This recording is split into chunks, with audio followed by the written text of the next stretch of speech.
শহরের ব্যস্ত জীবন থেকে একটু দূরে এসে যখন প্রকৃতির মাঝে সময় কাটানো যায়, তখন মনটা যেন অন্যরকম একটা শান্তি পায়।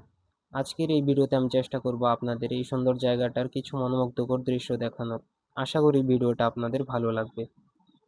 আসসালামু আলাইকুম গাইস, আশা করি আপনারা সবাই ভালো আছেন। আজকে আমি আপনাদের নিয়ে এসেছি আমাদের গ্রামের একটি সুন্দর নদীর পাড়ে। অনেকদিন পর এমন একটা শান্ত পরিবেশে আসতে পেরে সত্যিই খুব ভালো লাগছে।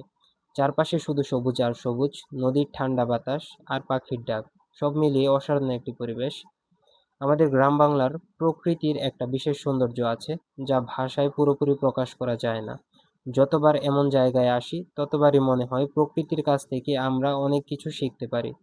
এখানে নেই কোনো গাড়ির হর্ন, নেই কোনো কোলাহল, শুধু শান্ত পরিবেশ আর প্রকৃতির অপূর্ব সৌন্দর্য। নদীর পাশেই দেখা যাচ্ছে বিস্তীর্ণ ফসলি মাঠ, চারিদিকে সবুজের সমারোহ, যেন প্রকৃতি নিজের হাতে পুরো এলাকাটাকে সাজিয়ে রেখেছে।